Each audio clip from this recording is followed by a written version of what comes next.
Jadi tetap stay tune ya sampai akhir.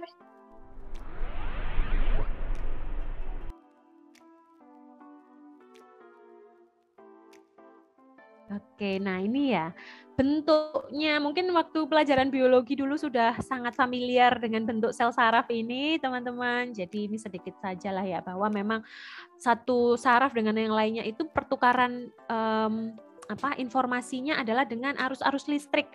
Jadi kayak di memes gitu ya, di meme-meme di internet ada otak yang terlihat sangat bersinar-sinar. Wah, ini level sekian otaknya nggak terlalu bersinar, terus level selanjutnya otaknya wah bersinar kayak gitu. Karena memang ketika kita memindai otak kita dengan elektromagnetik, dengan dilihat gelombang elektriknya, otak yang aktif itu adalah otak yang memang bersinar-sinar karena ada pertukaran arus listrik di situ. Gitu. Jadi otaknya nyala-nyala, teman-teman.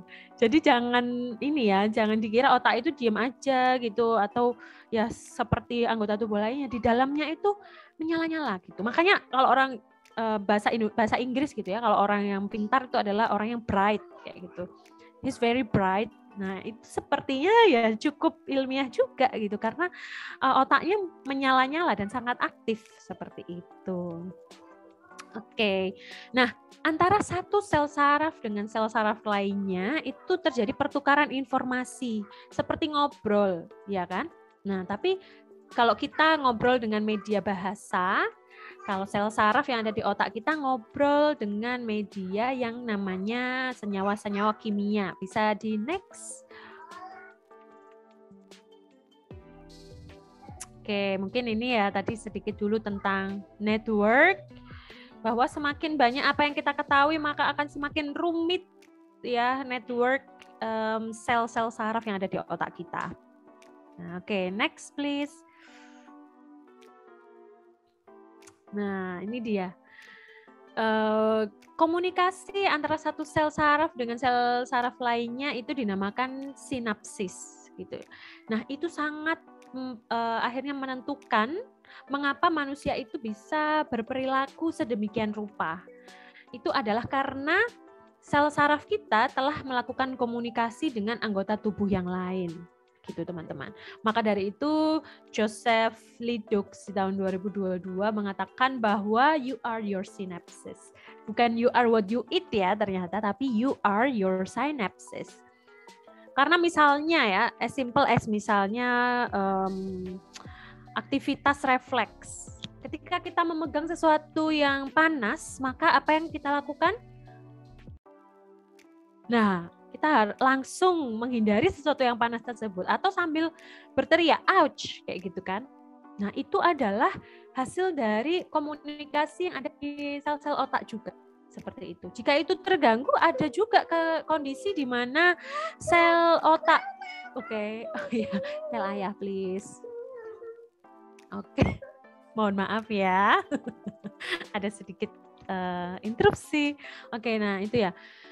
Apakah ada sebuah kondisi di mana sel saraf itu terganggu komunikasinya? Iya, pada beberapa penyakit gitu ya, atau pada orang-orang dengan gangguan saraf, kemudian orang-orang yang mengalami stroke gitu, di mana refleksnya tidak berfungsi sebagaimana mestinya. Misalnya memegang benda panas ya akhirnya tidak langsung menghindar, tapi nah itulah maka dari itu kita adalah sinapsis kita. Kita adalah aktivitas saraf kita yang menentukan perilaku kita. Seperti itu. Nah, bahkan perasaan-perasaan kita ya teman-teman itu bukanlah bukanlah disebabkan oleh si dia yang mengkhianati kita ternyata ya, tapi penyebabnya adalah neurotransmitter kita, yaitu yang ditukarkan di dalam sel-sel otak kayak gitu. Jadi kalau misalnya perasaan kalian sedih, harusnya teman-teman tidak memegang dada ya. Aku sedih sekali, perasaanku sakit, itu harusnya memegangnya gini. Karena yang menyebabkan kita sakit, menyebabkan kita merasa sedih, itu adalah ya hormon-hormon yang ditukarkan di dalam otak kita, seperti itu. Makanya ini ada meme, I love the way you make me feel, no problem, anytime. Karena ya itu yang menyebabkan kita merasa emosi tertentu, tidak lepas dari sinapsis ini yang menukarkan enzim-enzim dan hormon-hormon tertentu sehingga kita setelannya atau settingnya jadi sekarang sedih atau excited atau senang seperti itu. Bisa di next, please. Ini ya, mungkin beberapa sudah sangat familiar dengan nama-namanya seperti itu. Ini adalah neurotransmitter, yaitu neurotransmitter itu ya yang tadi dipertukarkan di dalam sel-sel saraf kita itu tadi ya teman-teman ya. Kalau misalnya settingnya itu kurang seimbang, maka itu bisa mengganggu mood kita. Seperti itu yang kita tidak bisa mengontrol mood kita, menjadi gangguan depresi, gangguan mood, bipolar dan lain sebagainya. Itu adalah ketika setting senyawa kimia ini tidak stabil di dalam otak. Nah, kita manusia yang bisa berfungsi secara normal itu memiliki setting yang sudah ditentukan, itu nggak boleh kurang, nggak boleh lebih, gitu ya. Jadi misalnya tentang adrenalin, kalau kita merasa deg-degan atau merasa di dalam ancaman bahaya, adrenalin ini yang akan membantu kita untuk memiliki kekuatan, memiliki power boost untuk bisa kabur dari situ atau bisa fight back. Gitu ya. Kalau adrenalinnya ini tidak bereaksi gitu atau misalnya di dalam pertukaran sinapsisnya itu adrenalinnya kurang, ya udah kita tidak akan bisa bereaksi semestinya sebagaimana mestinya ketika terancam bahaya. Begitu juga yang lainnya, ada noradrenalin, dopamin. Ini dopamin ini yang favorit kita semua ya, karena di situ membuat kita bahagia, dopamin ini, dan juga serotonin. Nah, dua neurotransmitter ini membuat kita happy. Kemudian GABA itu untuk calming neurotransmitter. Asetilkolin itu dibutuhkan ketika kita belajar. Glutamat itu dibutuhkan ketika kita belajar juga karena terkait dengan memori ya. Dan juga endorfin itu yang membuat kita kadang-kadang merasa sangat euforik, sangat happy. Seperti itu. Next please. Ya. Lalu bagaimana ketika kita stres ya? MSG, apakah glutamat ini MSG, monosodium glutamat? Oke, itu mungkin senyawanya namanya sama ya, tapi kalau MSG itu pastinya dibuat oleh manusia seperti itu. Tapi kalau glutamat sendiri itu adalah chemistry atau chemicals, mohon maaf, chemicals yang ada yang kita produksi, yang bisa kita produksi sendiri di dalam otak kita. Beda ya sama monosodium glutamat seperti itu.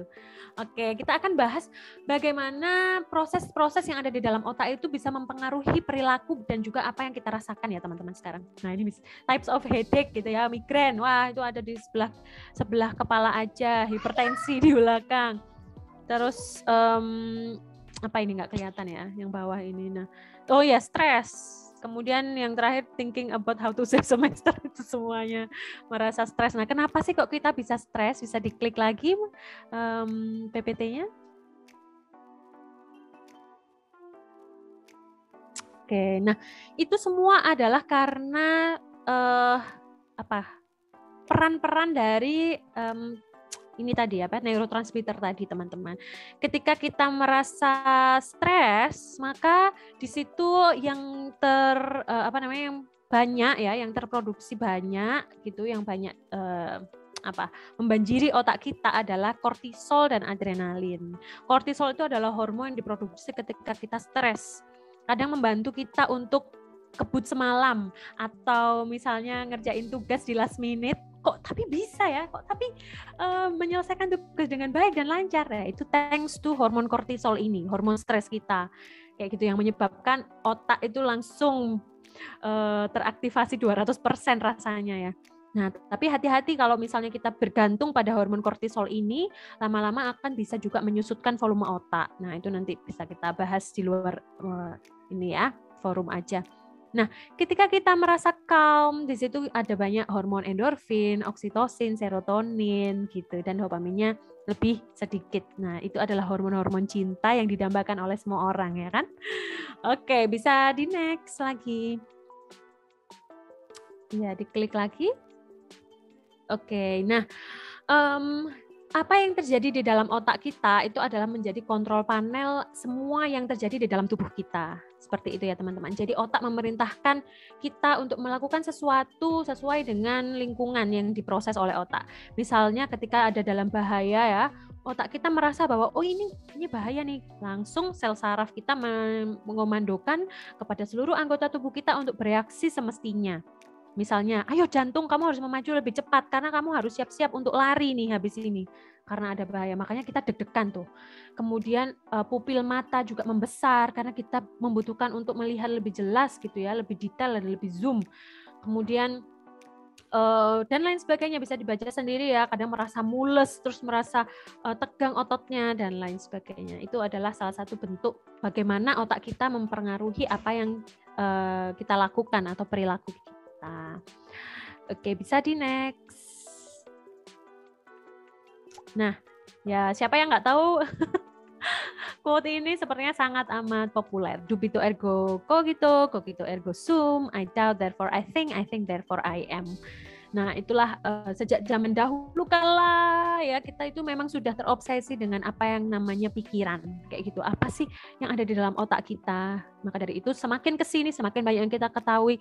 Ternyata tidak lepas dari ilmu-ilmu neuroscience, tidak lepas dari kita harus memahami apa yang terjadi dalam otak untuk bisa memahami apa yang kita pikirkan, mengapa kita berpikir. Seperti itu. Bisa di next lagi. Oke, nah mungkin sedikit saja ya terkait dengan kognitif. Waduh, ini 3 SKS sendiri memang tentang ini ya. Jadi ada 5 domain kognitif ya yang ada di dalam otak kita, khususnya di prefrontal cortex tadi, teman-teman masih ingat tentang planning, concentration, speed, accuracy gitu kan, remembering, calculation, and problem solving. Nah, ini semua membutuhkan integrasi yang sangat kompleks gitu ya dari semua fungsi-fungsi yang ada di dalam otak gitu. Oke, next please. Nah, ini neurocognitive domain tadi detailnya tadi ya mungkin bisa dibaca sendiri teman-teman karena waktunya juga sangat amat terbatas. Oke, satu bagian poin ini bisa menjadi sebuah ranah keilmuan yang sangat luas. Jadi kalau teman-teman tertarik dengan salah satu domain ini silakan, sangat luas sekali areanya gitu ya. Next please. Oke, ini beberapa fakta-fakta tentang ketika kita belajar itu apa yang terjadi di dalam otak kita gitu ya. Ada working memory model di mana memori itu kita simpan dalam bentuk short term atau jangka pendek atau memori jangka panjang gitu kan ya. Terus kemudian juga ternyata working memory model still support the chunking of information seperti itu. Jadi informasi itu disendirikan, dikumpulkan sesuai kategorinya untuk lebih mudah diingat nantinya. Kemudian juga manusia itu memiliki kemampuan yang sangat luar biasa dalam hal atensi ya. Kita itu hidup dalam dunia yang sangat bising, tapi somehow kita bisa memfokuskan satu atensi atau perhatian kita pada satu titik saja dan bisa sangat konsentrasi dengan itu dan belajar dari situ gitu. Nah, oke. Kemudian lainnya ya, misalnya informasi should be visual. Jadi visual encoding. Jadi dari mata itu ada informasi yang masuk sekitar 70% dari apa yang kita pelajari itu masuknya dari visual information tadi, teman-teman. Kemudian information must be meaningful. Meaningful itu harus kita anggap penting gitu ya, sehingga kita bisa belajar dari situ. Jadi minat teman-teman ketika belajar di awal itu harus sangat besar. Karena teman-teman harus merasa bahwa apa yang kalian pelajari itu penting. Kalau di awal teman-teman udah kayak, ini pasti nggak penting banget, pasti boring. Yakin 99% bahwa itu nggak akan masuk menjadi sebuah informasi baru gitu ya. Oke. Next please. Nah, ini mungkin sedikit saja terkait dengan hierarchically mechanistic mind. Ini adalah teori terbaru terkait dengan bagaimana kita bisa memahami cara kerja otak kita. Gitu. Jadi ini teorinya baru 3 tahun yang lalu dan masih sangat fresh gitu ya, bahwa ternyata otak manusia itu adalah predictive machine. Jadi kita itu bisa memprediksi lingkungan kita, teman-teman. Dan itu dilakukan oleh otak. Kita bisa memprediksi apa yang akan terjadi ke depannya dari apa yang kita sudah pelajari sebelumnya, gitu. Dan semakin lama kita semakin baik dalam memprediksi ini karena kita semakin banyak pengalamannya. Nah, itulah kenapa ada orang yang kayak bisa sangat mudah luwes dalam menempatkan diri di situasi-situasi baru. Nah, itu menandakan otaknya maksimal tuh fungsinya karena belajar dari experience-nya seperti itu. Bisa di next lagi. Nah, ini adalah slide terakhir ya teman-teman. Lantas apa yang bisa kita lakukan untuk memaksimalkan potensi otak yang luar biasa canggih ini? Gitu ya. Pertanyaannya akan dijawab lebih lanjut pastinya nanti dengan pemateri kedua kita yang terkait dengan critical thinking. Itu adalah salah satu kunci utama bagaimana kita bisa memaksimalkan potensi-potensi otak yang luar biasa tadi. Mungkin sekian dari saya, mohon maaf waktunya sangat terbatas dan mungkin saya sudah lebih ya karena menyoal otak ini nggak cukup hanya dengan sekilas info saja gitu. Terima kasih dan mohon maaf. Wassalamualaikum warahmatullahi wabarakatuh. Waalaikumsalam warahmatullahi wabarakatuh. Waalaikumsalam warahmatullahi wabarakatuh. Keren sekali ya, menarik sekali pembahasan kita tentang cara kerja otak, kemudian cara berpikir, kemudian fungsi otak, kemudian apa yang kemudian menjadi detail-detailnya ketika kita membahas otak itu ternyata sangat detail sekali dan kemudian ternyata memang nggak cukup ya waktu setengah jam kita berbicara sekarang, teman-teman. Saya sebetulnya pengen sekali untuk menambah waktu gitu, tapi kemudian karena keterbatasan waktu kita harus membatasi bahasan kita pada pagi hari ini.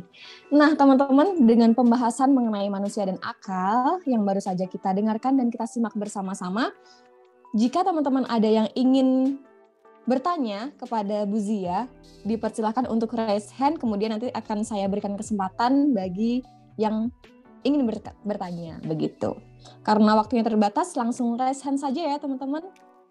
Karena kemudian waktu kita hanya sedikit lagi. Oke, sudah ada yang raise hand. Sebentar saya cek dulu. Oke, sudah banyak ya ternyata yang raise hand. Oke, saya menunjuk untuk yang raise hand pertama ada Ava. Dipersilahkan untuk open mic dan kemudian menyampaikan pertanyaannya. Cukup singkat saja ya Ava. Bisa didengar? Bisa. Sudah masuk suaranya. Akan saya Alfanti dari UI Jember.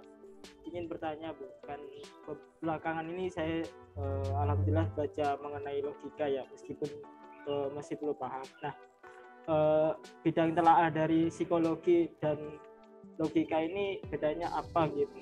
Kan sama-sama mempelajari tentang cara manusia berpikir. Mungkin ada perbedaan tertentu begitu. Mungkin itu saja dari saya. Terima kasih, Bu.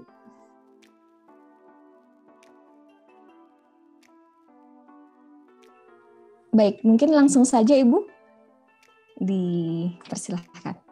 Oke, terima kasih pertanyaannya apa ya? Ini kayaknya suka banget sama hal-hal yang berbau filosofis dan juga filsafat seperti itu. Memang yang barusan kita pelajari ini adalah lebih ke bagaimana proses biologis manusia itu bisa berpikir gitu kan ya. Jadi kita bicara tentang hardware-nya kalau di komputer ya. Apa sih yang kita punya ya? Tools apa yang kita punyai untuk sehingga kita bisa akhirnya berpikir dan juga berakal gitu kan ya, dan juga memikirkan hal-hal yang lebih mendalam dan lain sebagainya. Seperti itu mungkin ya jawaban singkatnya ya Mas Afa.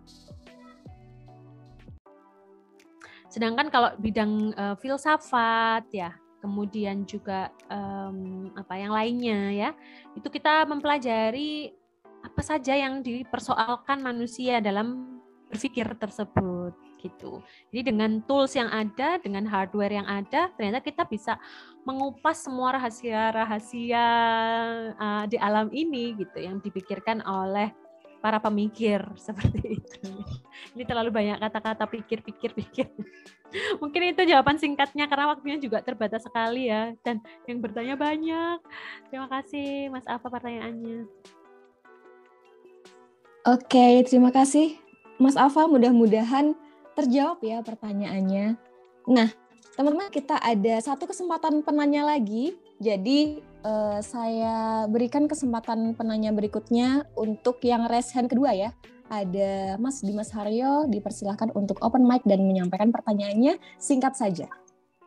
Baik, Assalamualaikum warahmatullahi wabarakatuh. Sebelumnya terima kasih Bu atas pemaparan materinya. Pertanyaan saya simpel, terkait bagaimana cara menjaga keaktifan neuron dan bagian otak, terutama di bagian frontal lobe yang mempengaruhi kepribadian seseorang. Itu saja Bu, terima kasih. Assalamualaikum warahmatullahi wabarakatuh. Waalaikumsalam warahmatullahi wabarakatuh. Bisa langsung ditanggapi Mbak Hanif ya. Bagus Ya, sekali silakan, Bu. pertanyaannya Mas Dimas ini ya, tentang bagaimana kita menjaga kapasitas otak kita supaya tidak menurun gitu ya.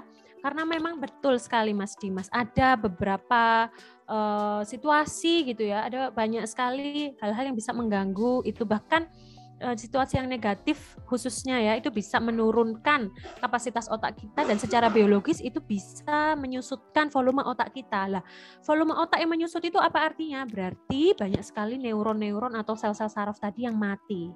Seperti itu.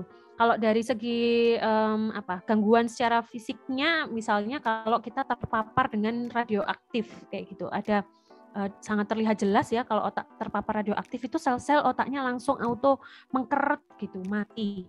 Nah, dari sudut pandang psikologis ternyata penelitian yang dilakukan tahun 2020 oleh Babcock mengatakan bahwa depresi ya, situasi depresi, kemudian stres berat yang dipicu oleh cyberbullying atau bullying apapun itu, ternyata juga bisa terbukti menyusutkan volume otak kayak gitu. Jadi orang yang ada di dalam situasi stres berkepanjangan, kemudian di dalam situasi yang sangat negatif berkepanjangan, misalnya pola asuh yang abusif misalnya, bahkan dibentak gitu kan, itu bisa menjadikan kerusakan di otak gitu. Bukan yang langsung tidak bisa berfungsi ya, tapi sel-sel neuronnya itu ya, sel-sel sarafnya itu akan mengalami kerusakan. Paling sederhananya yang tadinya mau menyambung itu akhirnya nggak jadi nyambung gitu.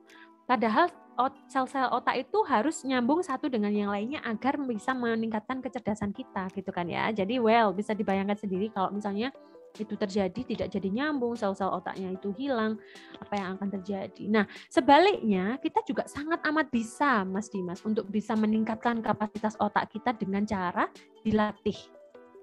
Karena ternyata sepengetahuan yang terbaru, otak itu ada yang namanya plastisitas. Jadi otak itu bisa plastis, jadi bisa berkembang, bisa lebih berkembang, lebih bisa fleksibel kalau terjadi kerusakan, atau bahkan bisa berkembang kalau misalnya kita selalu melatihnya. Gimana cara melatih otak? Ya, dengan mengikuti hal-hal yang sifatnya bisa mengembangkan otak gitu. Belajar hal baru itu adalah salah satu cara yang paling efektif. Kemudian belajar bahasa yang baru misalnya di usia tua ini, dewasa maksudnya ya. Misalnya kita penasaran nih bisa pengen belajar bahasa Korea biar bisa ngerti BTS itu pada ngobrolin apa gitu kan. Itu juga bisa menambah neuron-neuron baru di otak kita. Kemudian juga istilah lifelong learner ya, menjadi pembelajar seumur hidup atau sepanjang hayat, itu juga merupakan cara untuk bisa mengembangkan otak kita. Jadi nggak ada batasan ya. Usia untuk belajar itu tidak ada batasan, dan itu sangat terbukti secara ilmiah dan neurologis bisa mengembangkan kapasitas otak kita. Gitu. Jadi insya Allah pulang dari webinar ini teman-teman membawa satu sambungan neuron baru lah ya.